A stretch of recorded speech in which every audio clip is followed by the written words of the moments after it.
When you're going through your task list, ask yourself for each item, is this something that a student or a parent could do to take off my plate? So I'll use concert programs as an example. I can make a concert program, but definitely a student or parent could make a concert program too. Some of the parents have access to the copy machines at the school and they can print them off. We have a fine arts copy machine that students are allowed to use, so they could potentially make the programs too if they wanted to.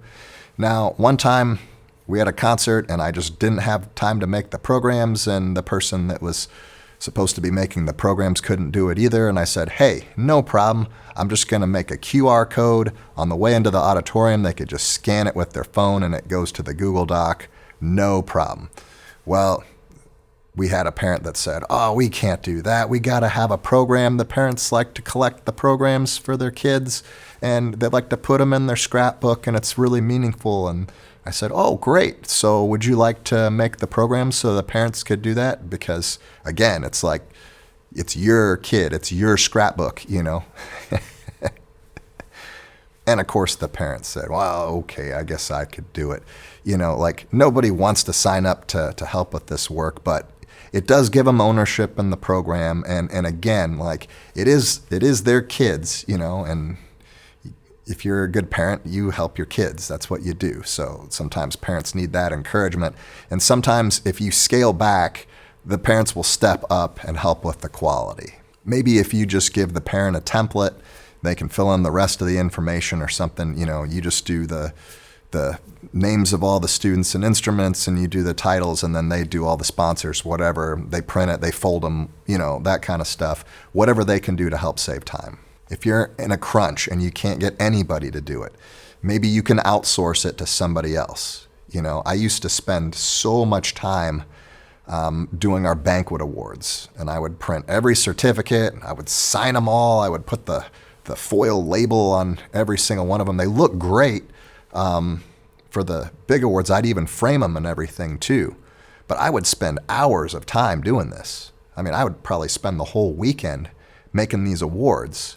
And I could have just gone down to a copy service and just had them make the awards. They design them and everything, you know. They look a whole lot better than when I did it. Yeah, it's going to cost me money. You know, it cost me $40, $50. But again, you know, how much did I get paid for that Easter gig last weekend? Or, you know, the 4th of July or Memorial Day, whatever. Like, how much is my time worth? Should I spend my whole weekend doing these awards when I can pay somebody else $40, $50 to do it? And then I just take an extra gig and now I'm up money, right? And I'm up time too, because a gig takes like what, like an hour, 2 hours, and that's a lot shorter than a weekend and it pays a lot more. So just pick up an extra gig, outsource the stuff. Now, you can outsource more than just copying, okay? Sometimes you can put an ad in Craigslist or something like that and you can get a college student to come in and help you with some organizational stuff or some of your copying or whatever, you know. Just run it by the district, make sure they're background checked, whatever, especially if they're going to be inside the school. You know, you can pay a college kid $15 an hour. That's probably great money for a college kid to come in and do some work that you don't want to do that, you know, might take you all weekend long while, you know, you can just go play an extra gig to cover it. Okay, so there's another phenomenon that's out there on the interwebs called virtual assistants. And you can get a virtual assistant to help you stay organized. And it's kind of like having your own secretary.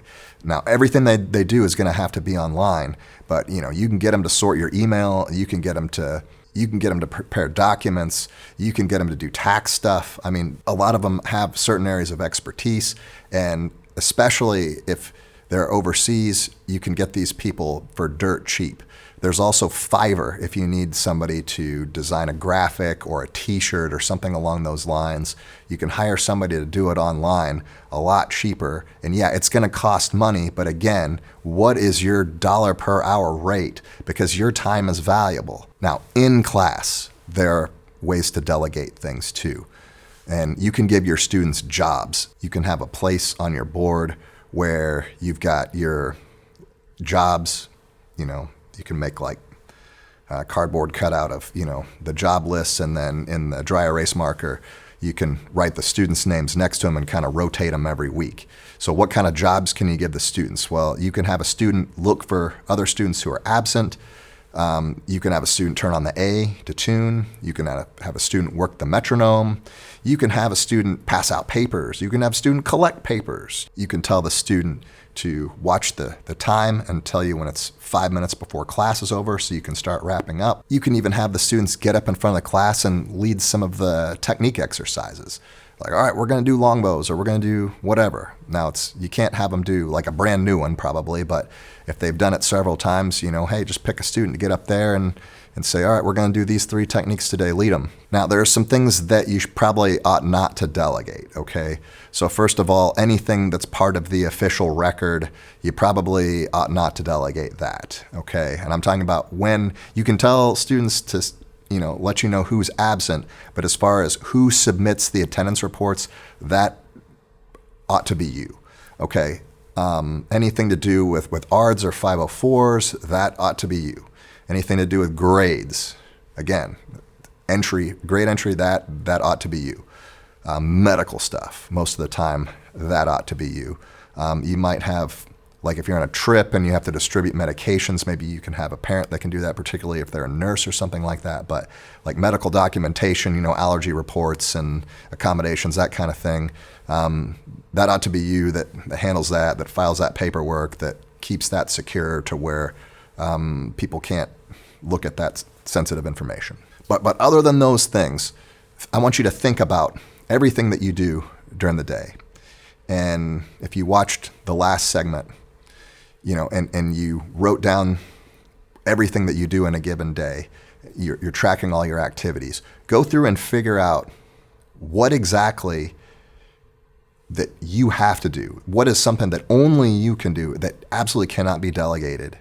And try to eliminate as many of those as possible and start delegating the other things more. If you don't have somebody with the skills to do it absolutely the way you want it, how long would it take to teach them how to do it 80% effectively? 80% your way, okay? You're a teacher after all. You can teach people how to do stuff, right? It might not be up to your perfectionist level.